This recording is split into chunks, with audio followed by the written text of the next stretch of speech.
You're watching TAG TV.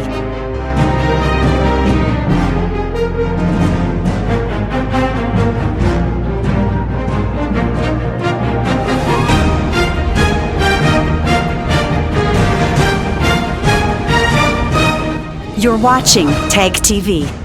Welcome to the People's Party of Canada's unveiling of its new policy on immigration, multiculturalism, and Canadian identity.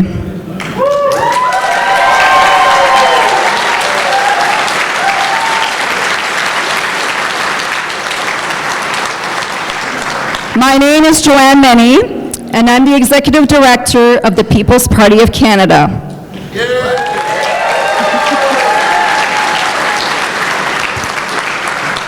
I'd like to take 1 minute to acknowledge the presence of several volunteers, PPC candidates, riding executives here tonight with us. I also want to acknowledge my fellow colleagues from party headquarters, Daniel, Caleb, Alex, Yannick, Ryan, and Martin. Thank you for your support and dedication 24/7 as we continue to build the fastest growing party in Canada's history.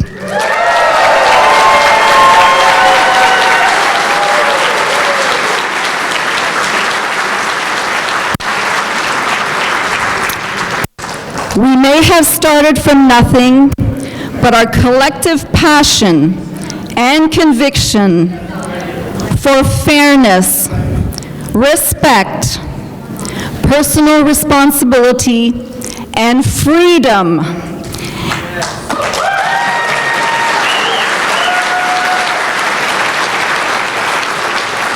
is the driving force behind our authenticity in leadership and our courage in policy. Our leader, Maxime Bernier, understands that there is a crisis of courage in Ottawa at this time, and you will be hearing from him very shortly on a number of issues that other leaders will simply not talk about, even though Canadians do.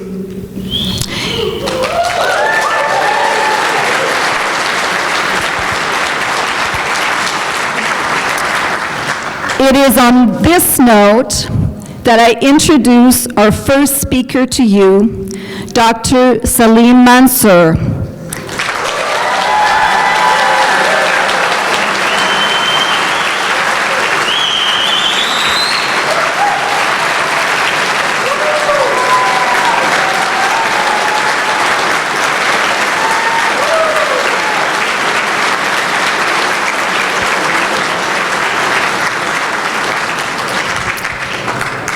Dr. Mansour is a distinguished author, media columnist, university professor, and award recipient for his leadership on varied humanitarian issues. He is a husband, a father, and our most recent candidate representing the riding of London North Centre. Ladies and gentlemen, Dr. Salim Mansour.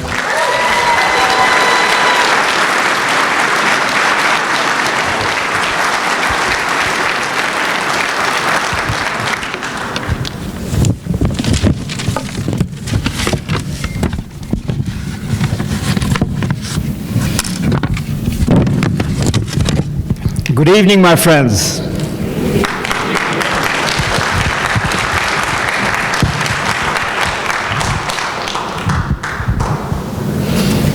Mes amis, bonsoir. Welcome, bienvenue. This is truly an honor and a privilege to be among friends, among my Canadian brothers and sisters.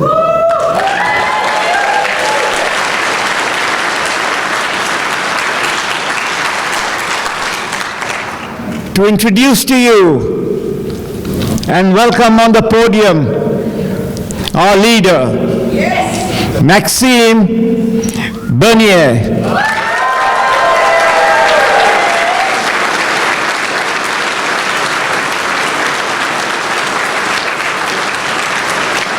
Maxime is the founder of our party, People's Party of Canada. Parti Populaire du Canada. My friends, my leader, my friend, Maxime.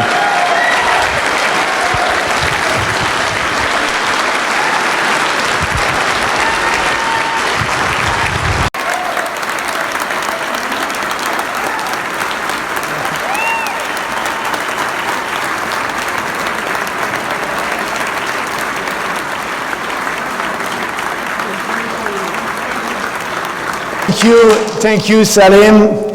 You know, I'm not alone. We have great candidates all across the country, and I want to thank them. We're not alone, and we're building a new kind of common sense revolution. Yeah. Yes.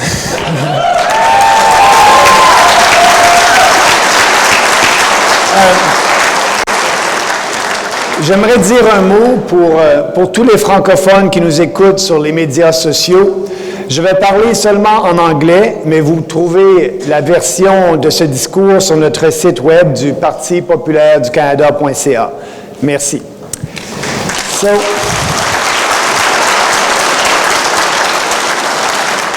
I want to discuss with you today the People's Party position on immigration.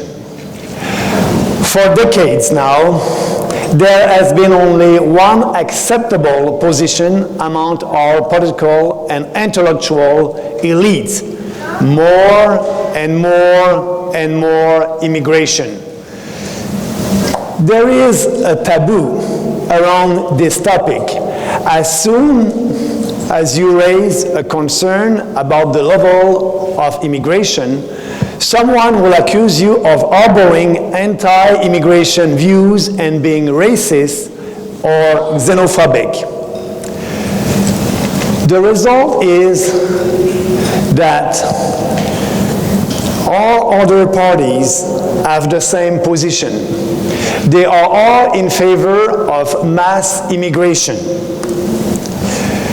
The Liberals have increased immigration levels from 250,000 per year during the last decades to 350,000 in 2021, a 40% increase. So that's a lot. What Andrew Scheer is saying, Andrew Scheer gave a speech on immigration a few weeks ago. He didn't say anything relevant or significant. He didn't mention any number. Instead, he spent half an hour pleading that he is not racist. I'm not going to spend 30 minutes rejecting accusation of racism, only 30 seconds. That's all.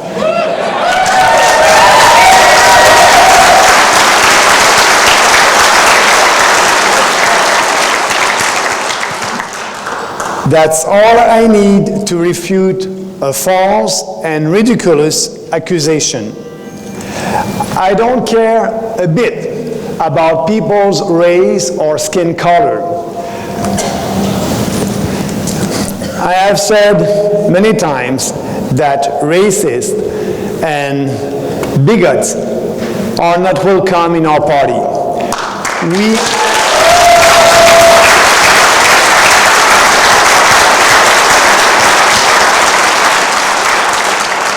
We care at the PPC, we care about shared values and culture and our identity.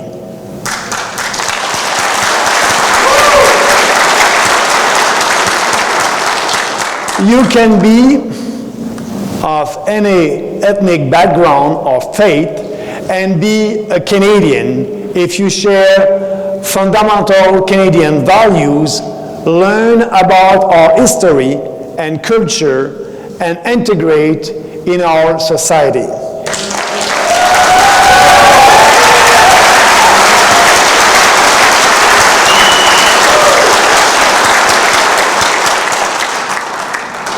In our party, there are nominated candidates of our races and religions with names like Professor Salim Menshur. Salim, yes, thank you very much. And also Rocky Dong, Jingna Nai, Tahir Gora, Jude Guerrier, Jean La Yang, Salomon Rayek, and many, many others.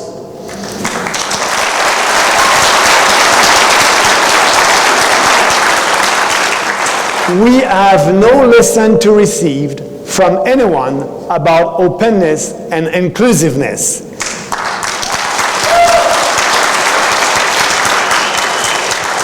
And I must say, the journalists who don't want to recognize this and keep coming back with questions about bigotry can just take a hike.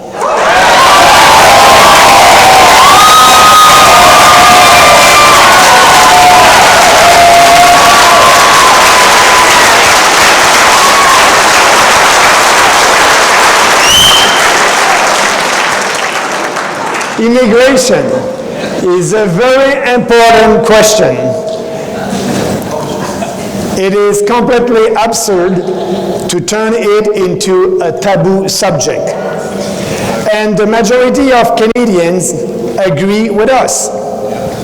The reason those in favor of mass immigration don't want to have a debate on this issue is because they know that they would lose it.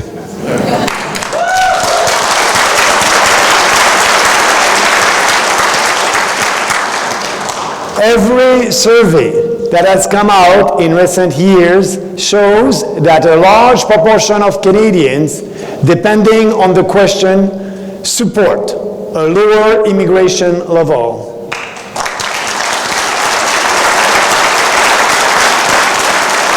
In an Angus Reid poll last year, 49%, yes, 49% said that our immigration level is too high, while only 6% wanted Canada to accept more immigrants.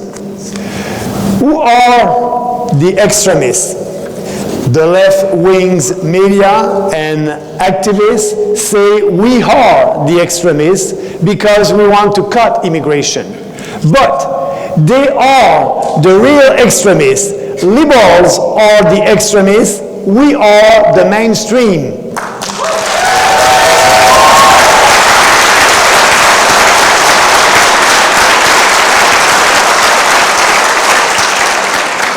Our country, Canada, accepts more immigrants than almost any other country.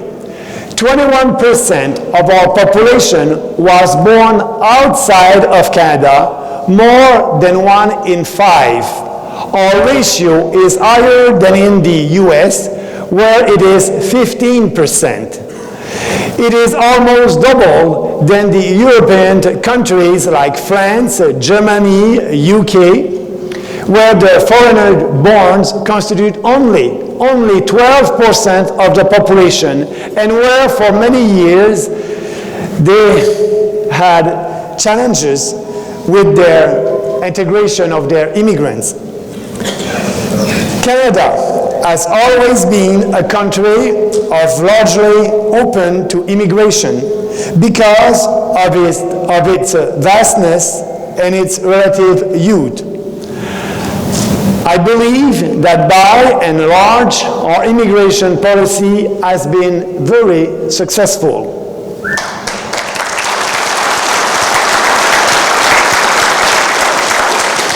But that doesn't mean this will always continue. As we keep increasing immigration to new record levels, we are not immune to the conflicts and social tensions happening elsewhere. I want Canada to still be a peaceful, prosperous, and harmonious society 25 years from now with well-integrated immigrants.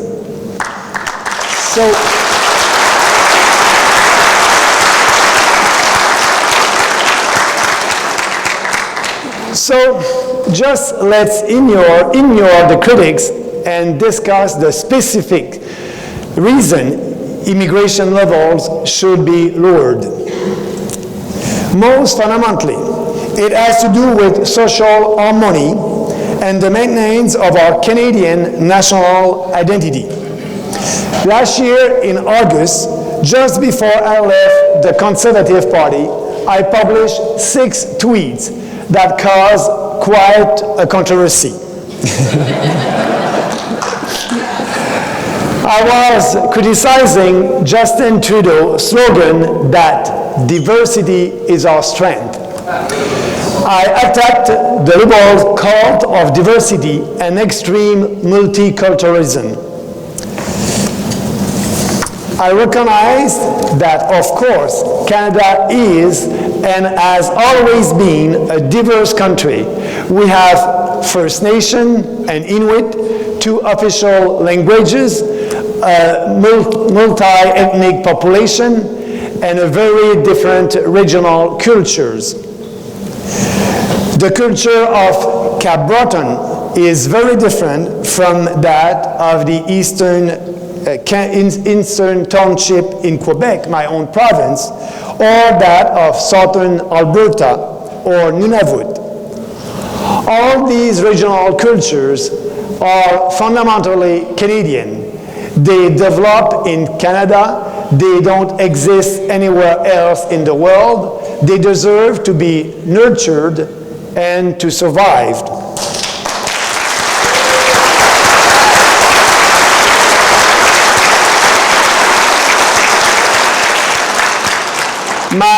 My problem with Trudeau's slogan and with the policies that go with it is not that I'm against diversity. It is the belief that more and more diversity is always better, and that there is no limit to it. As I wrote in one of my tweets, if anything and everything is Canadian, what being Canadian does that means? Does that mean something if everything is Canadian? Shouldn't we emphasize our cultural traditions, what we have built and have in common? What makes us different from other cultures and societies? In the past, immigrants who came here gradually integrated into our society. They kept some aspects of their culture, of their country of origin, of course, and that's okay. And they influenced and changed our society. They became Canadian, but with a distinct flavor. This is a type of multiculturalism that enriches our society, and it is perfectly fine and good. But that is very different than coming here to recreate the society and culture you left behind.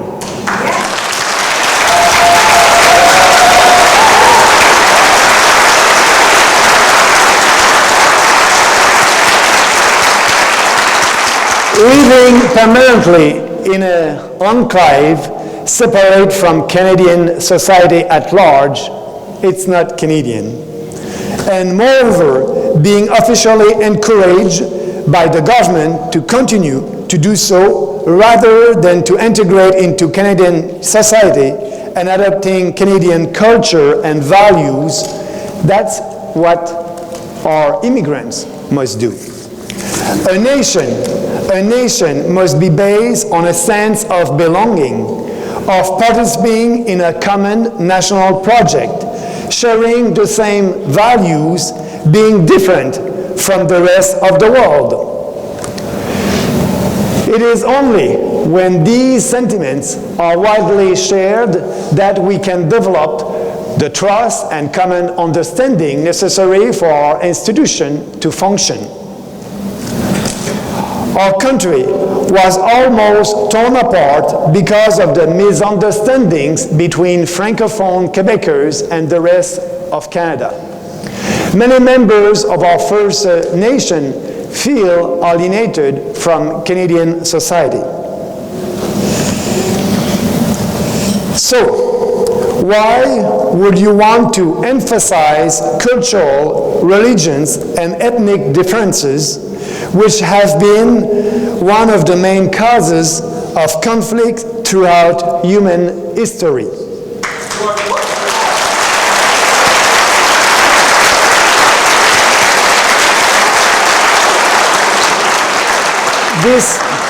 This is insane.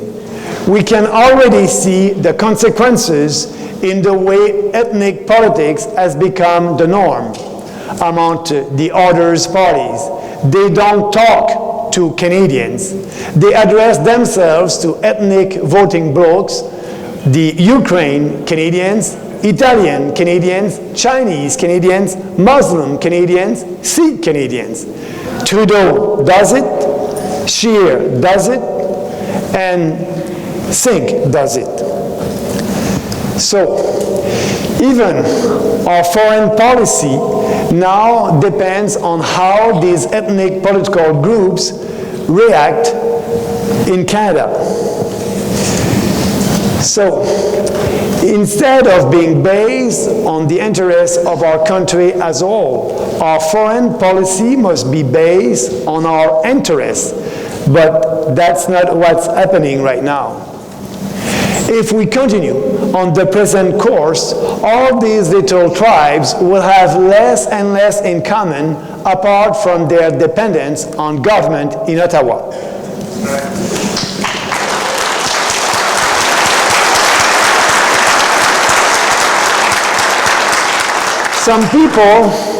Some people here in Canada have accused me of abandoning my free market ideas because I talk about these issues.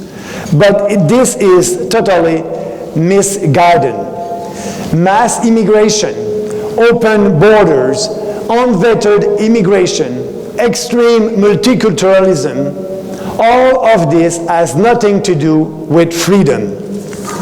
On the contrary, it's a very dangerous type of social engineering. It amounts to large-scale government intervention in society and culture. It will bring increasing cultural balkanization, distrust, social conflict, and potential violence, as we are seeing in other countries where divisions has reached a critical level. In his 1991 book on multiculturalism, the late advisor to John F. Kennedy, Arthur Schwarzenegger, warned that, and I want to quote him, warned that countries break up with the that countries break up when they fail to give ethnically diverse people compelling reason to be themselves and as a part of the same nation.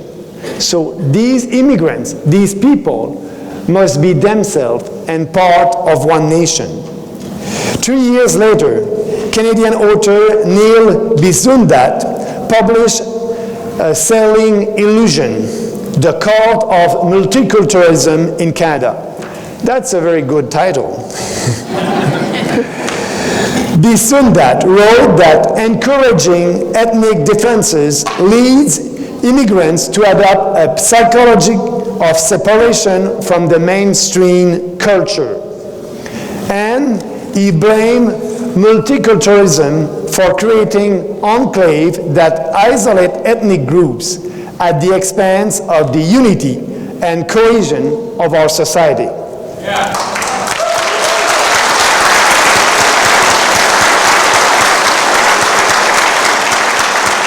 And let me cite one more scholar in his current research, Canadian political scientist Eric Kaufman, shows that lower immigration rates also help newcomers to lower the lower rates bring greater integration while also making the established population more welcoming, and I believe that.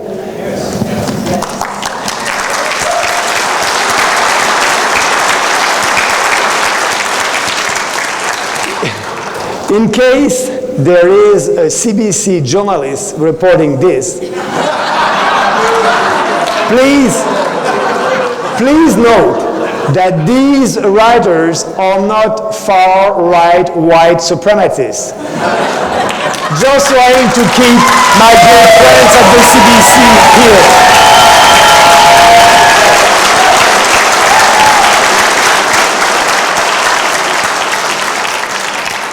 And let's stop being politically correct. Yes. We must recognize that not all values, not all social customs, not all cultures are equally valuable.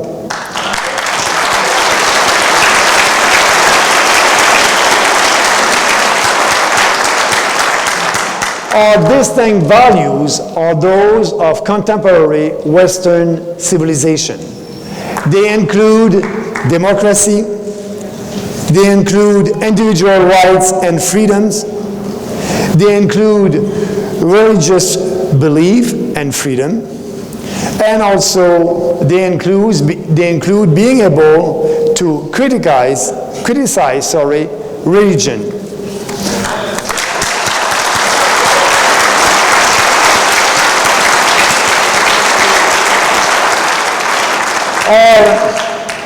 Our distinct values also include equality between men and women, the equality, yes,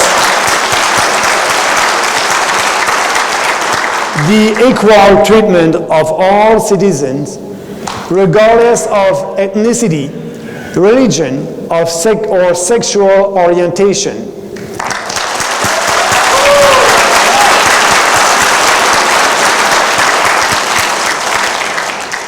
That includes also the rule of law, separation of state and religion,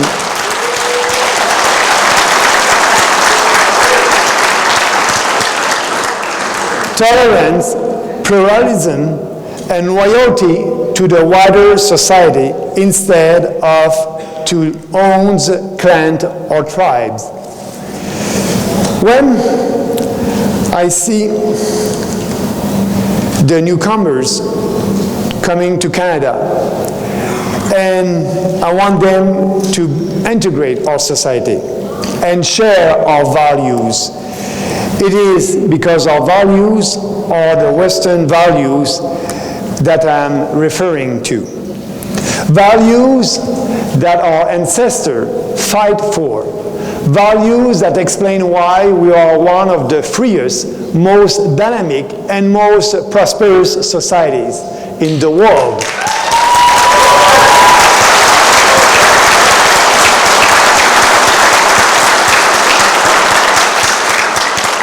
Classical liberal values. In most Western society, still today, these values are not widely accepted or practiced in some non-Western societies.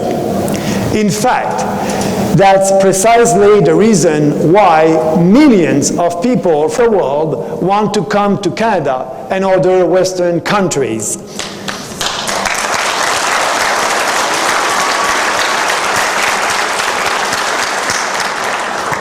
Among the threats to our values and way of life is political Islam, or Islamism, the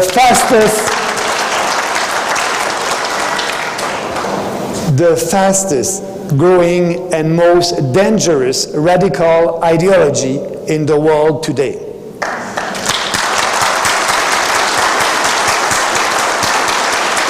Which is responsible for so much violence in so many countries. There is growing evidence that Islamists are pushing their agenda here in Canada with the support of money coming from Middle East. One of the main critics of Islamism in Canada is our star candidate, Professor Salim Mansour.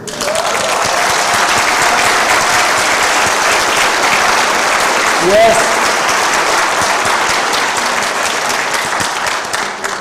Salim wrote a book about multiculturalism a few years ago. In it, he described official multiculturalism sponsored by the state and enforced by Human Rights Commission, acting as the thought police, as a lie. A lie based on the idea that all cultures are equal, a lie that threatens our Western civilization. We must fight that lie.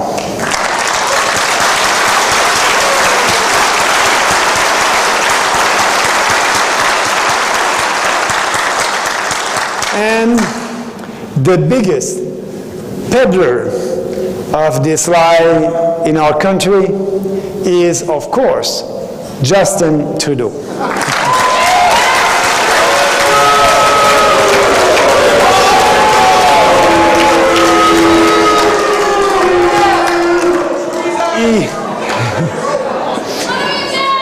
He simply does not care about Canada's culture and identity, heritage and traditions. He sees himself as a citizen of the world. That is why he described Canada as the first, and I quote him, the first post-national state with no core identity.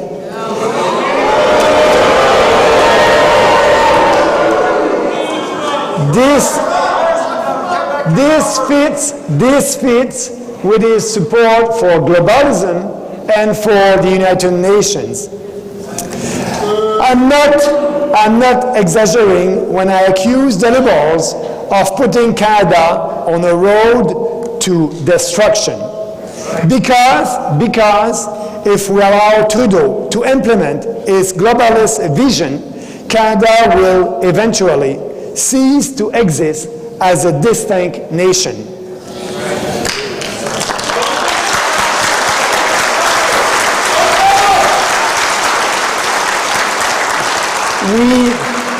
We have to reverse this trend if we want to make sure that we and our children still have a country that is like Canada right now, with its values and its unique identity intact 20 years from now. Thank you, Maxime.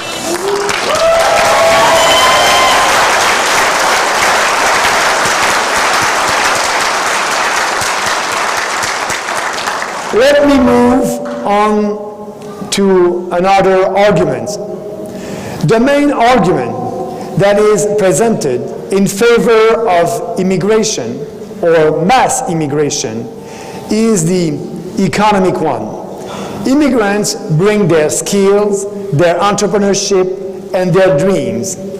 They feel manpower shortages, and our society ages, and our workforce declines. This makes our society richer, younger, and more dynamic. So, this is certainly true, but only to some extent. It depends on the kind of immigrants we welcome. Immigration is actually very costly for governments. There's all the government programs to manage it, of course, but a large cost is the fact that immigrants pay on average about half as much income taxes as other Canadians, but absorb nearly the same value of government services. So, a study from 2011 put the cost to taxpayers at roughly $6,000 per immigrant, for a total annual cost of somewhere between $16 billion and $24 billion. $24 billion is a lot of money. 8 years later, and with a much higher level of immigration, the cost can only have gone up. One reason for this is that immigrants generally have lower wages than non-immigrants.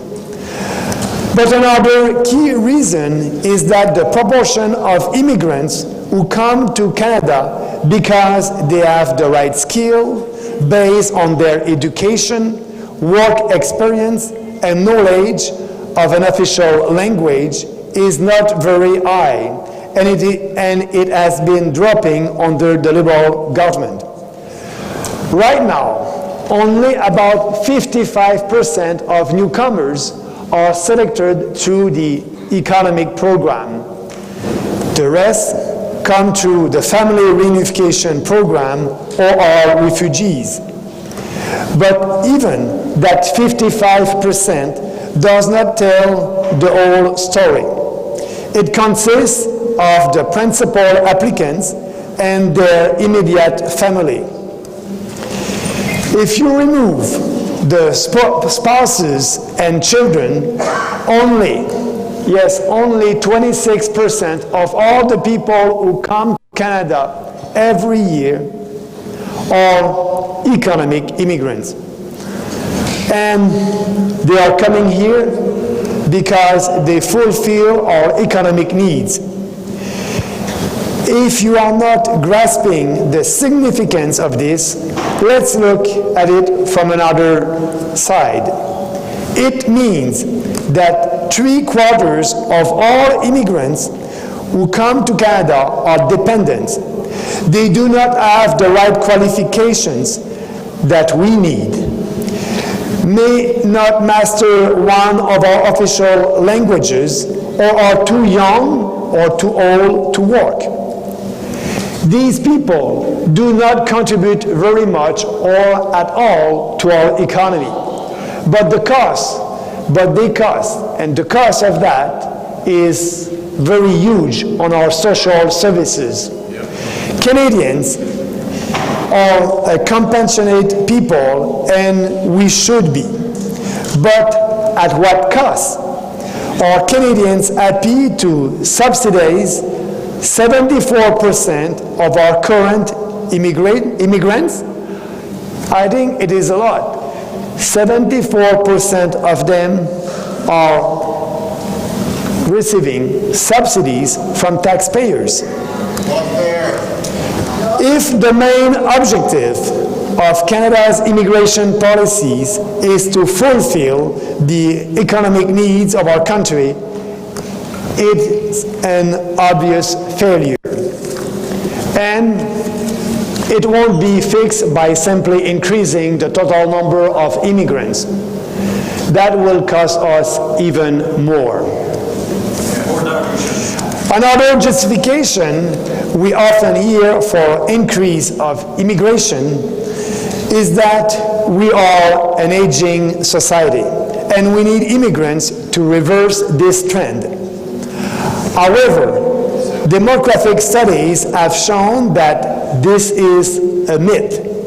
Newcomers are, yes, a bit younger on average than Canadians, but not enough to have a noticeable impact on the rate of aging.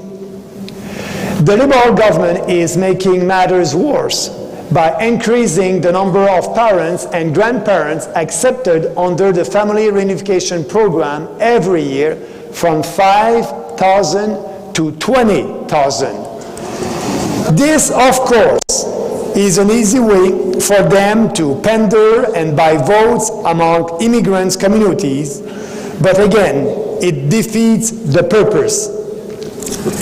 I can understand why immigrants will want to bring the rest of their extended family here, including older ones who will benefit from our healthcare system.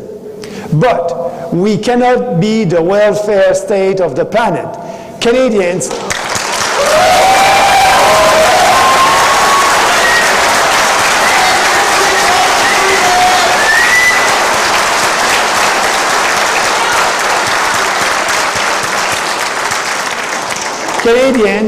know that the government funding is limited, and we already fall short of caring for our own people here.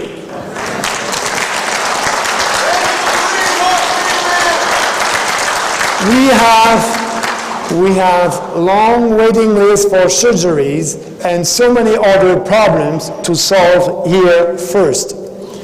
Another economic downside of mass immigration is that it inflates housing prices in our big cities.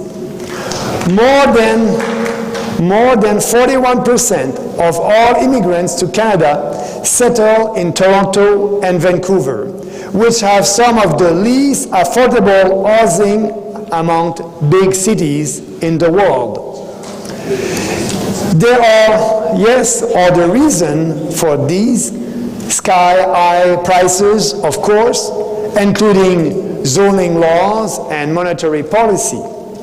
But lower immigration will bring demand down and allow more Canadians in their cities to afford a house.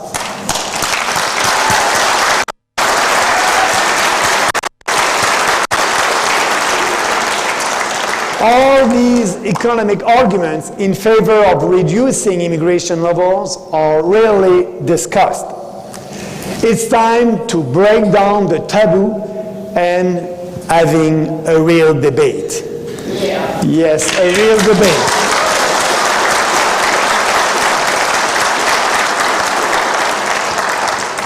Finally, there is the issue of refugees.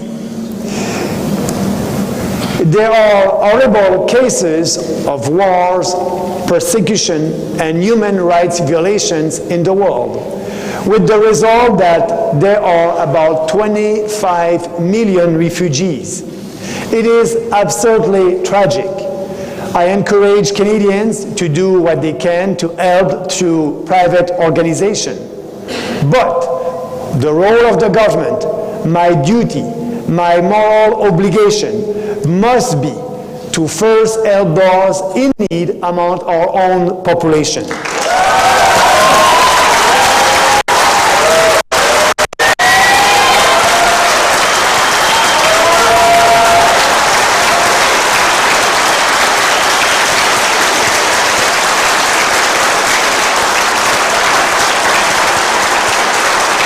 Thank you.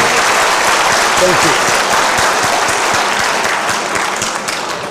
Justin Trudeau, however, sees himself as some kind of a world minister already, managing a file in a world government.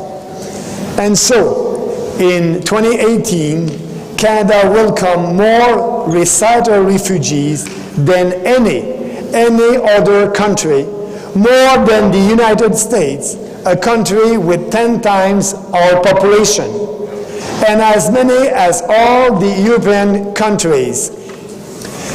In addition to this, we have had to deal with tens of thousands of illegal migrants crossing our border over the past 3 years. Accepting all these refugees will cost Canadian taxpayers billions of dollars. The UN Global Compact for Migration, which the Liberal government signed last year, aims to normalize this kind of situation and to make it easier for millions of people to move to Canada and other Western democracies. What is going on exactly? What you will expect. The Liberals have not lost control of our borders. They are deliberately attempting to erase it.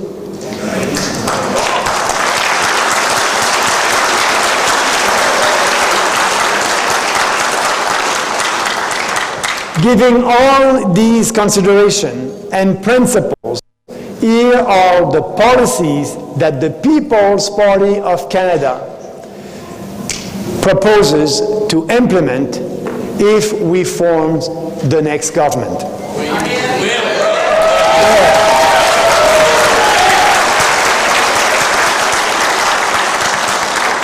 First, the first policy, immigration levels.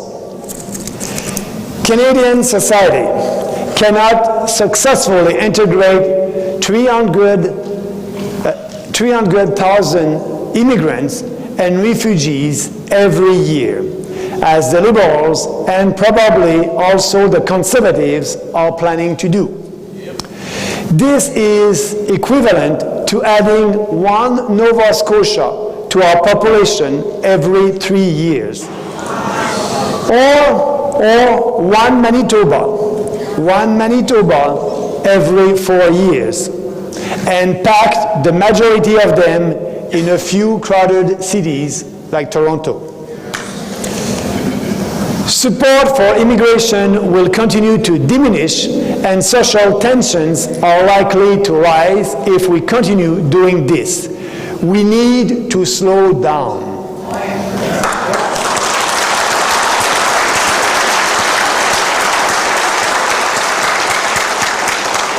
A People's Party government will substantially lower the total number of immigrants and refugees we accept every year from 350,000 a year to between 100 and 150,000.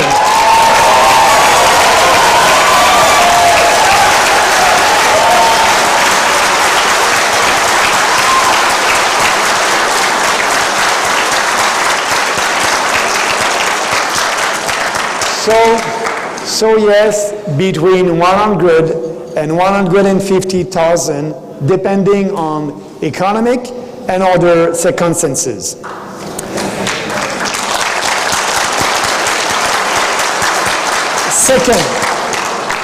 Second, multiculturalism. In a free society, immigrants have the right to cherish and maintain their cultural heritage, and it should be clear that the People's Party will never support any government measure to force them to abandon it. But that doesn't mean that we have any obligation to help them preserve it either with government programs and taxpayers' money.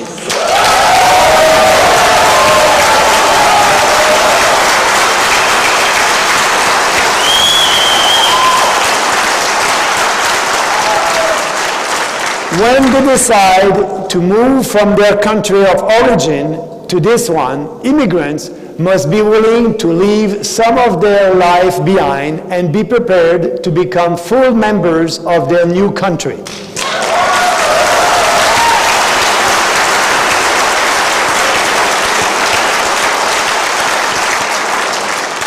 The vast majority of Canadians rightly expect them to learn about our history and culture, master one of our official languages, and adopt widely shared Canadian values.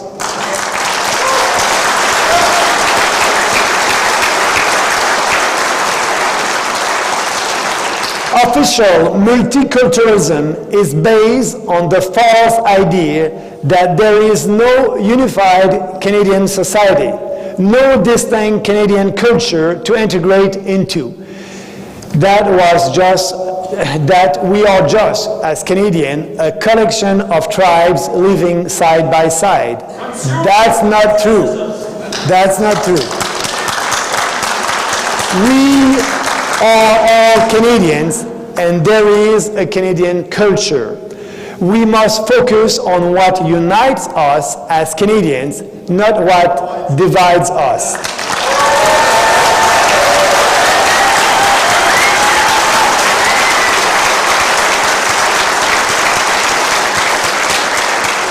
A People's Party government will repeal the Multiculturalism Act and eliminate all funding to promote multiculturalism in Canada.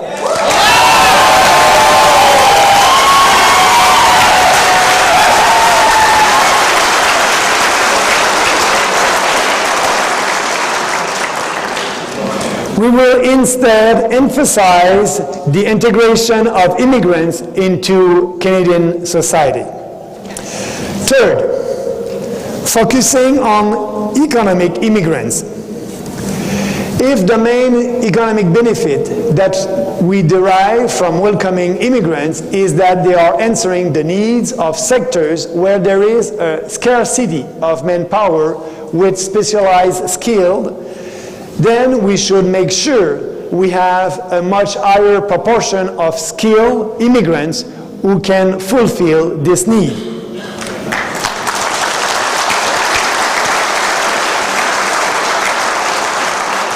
It is irresponsible to have only 26% of all immigrants and refugees in this category. If we reduce the total number of immigrants, but double the proportion to 50%, there will be no reduction in absolute number of economic immigrants compared with previous year. A People's Party government will reform the point system and the values programs to ensure that our immigration policy is focused on accepting a larger proportion of economic immigrants with the right skill.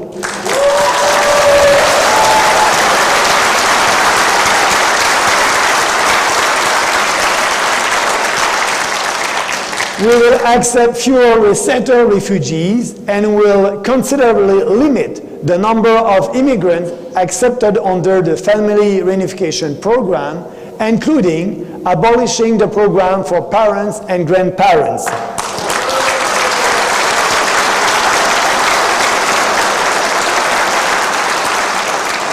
And also, we will change the law to make birth tourism illegal.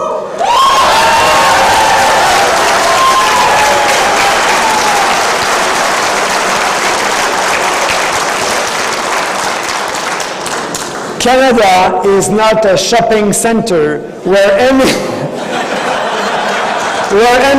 foreigner expected a child can come and buy a citizenship or future education and employment opportunities for their children without following the proper immigration channels.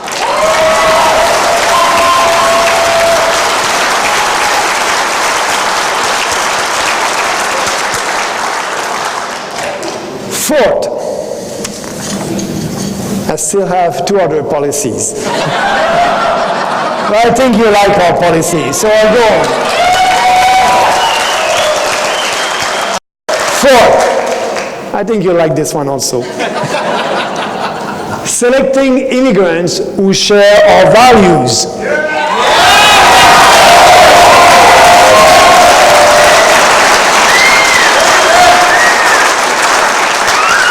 The safety and cohesion of our society depends on citizens accepting the basic Canadian values and societal norms, as I mentioned earlier. So, a People's Party government will ensure that every person hoping to immigrate to Canada undergoes a face-to-face interview and answer a series of specific questions to assess the extent to which they align with these values and societal norms.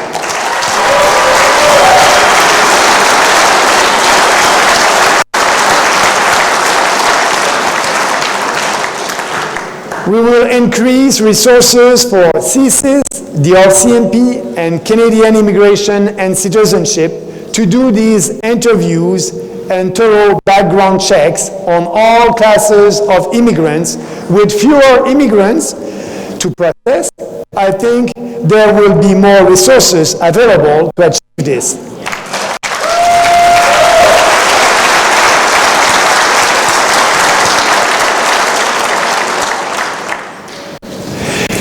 Immigrants whose responses or background checks demonstrate that they do not share mainstream Canadian values will be rejected.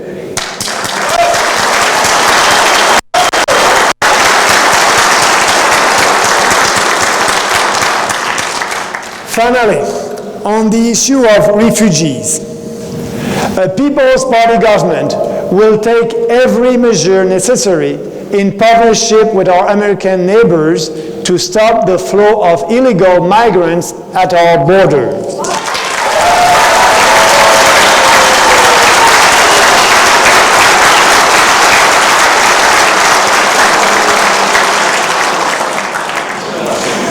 We will declare all borders an official port of entry and send back to the U.S. anyone trying to enter illegally.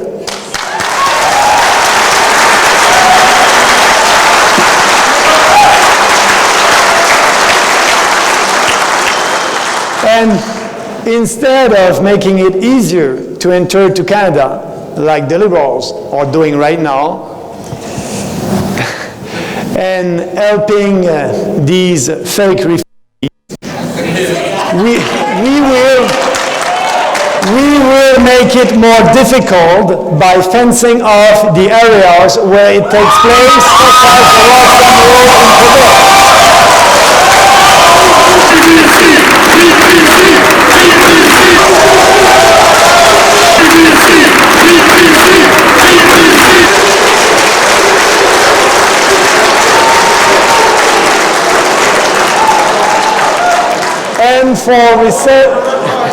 And for resettled refugees, in addition to accepting a smaller number, we rely on private sponsorship instead of having the government pay for all the costs of resettling these refugees in Canada.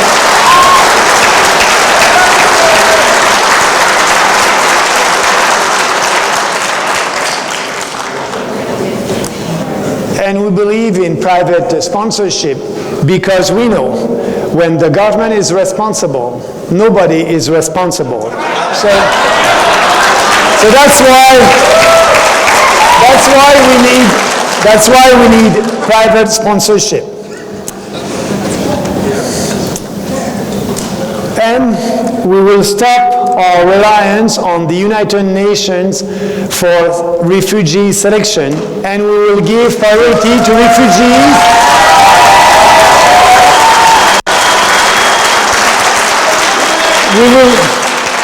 We will give priority to refugees belonging to persecuted groups who have nowhere to go in neighboring countries. For example,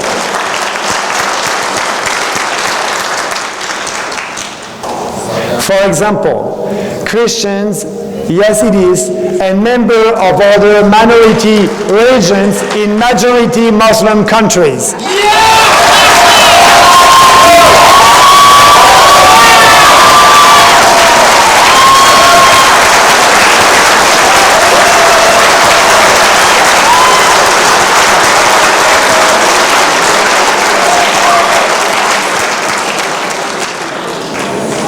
And also, members of the Ahmadi community in other Muslims in other majority Muslim countries who are persecuted because they reject political Islam and adhere to Western values. That's very important to do that.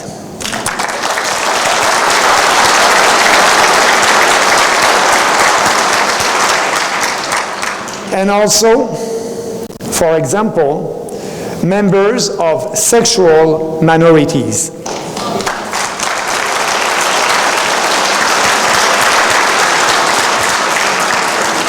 finally, we will take Canada out of the UN's Global Compact for Migration.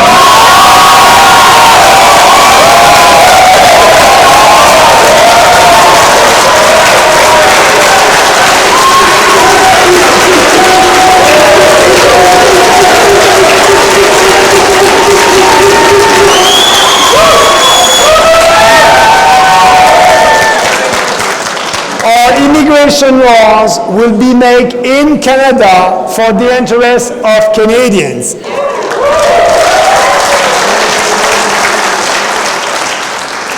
That has been a long speech, but I think a very important one.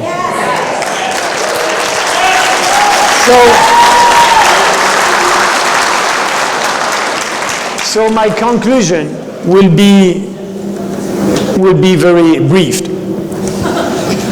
The primary aim of Canada's immigration policy should be to economically benefit Canadians and Canada as a whole. It should not aim to forcibly change the cultural character and social fabric of Canada as radical proponents of multiculturalism want.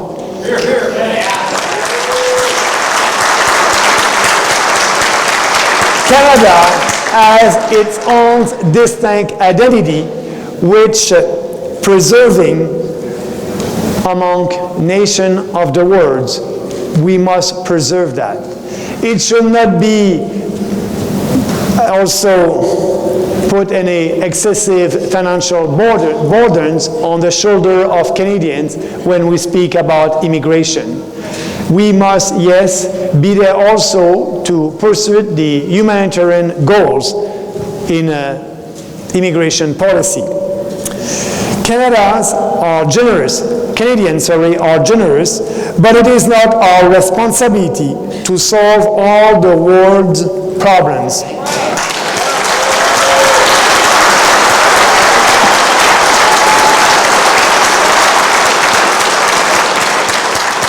And our immigration policy should not be used as a political tool to pander and buy votes among immigrant communities.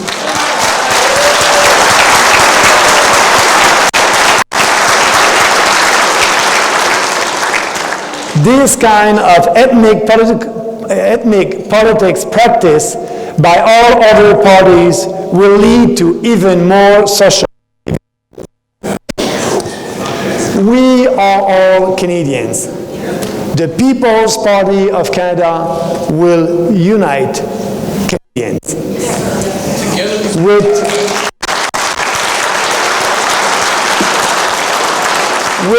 an immigration policy designed to benefit all of us. Thank you very much. Thank you. Thank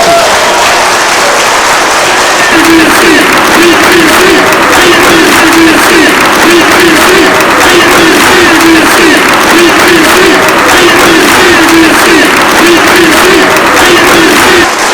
Together, PPC.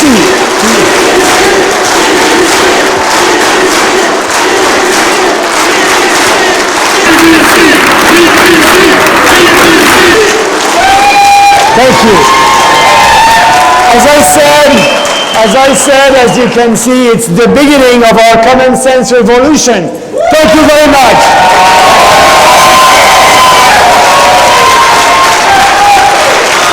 That was brilliant. That was beautiful. Thank you. Good job. Thank you. Oh, Maxime, nice.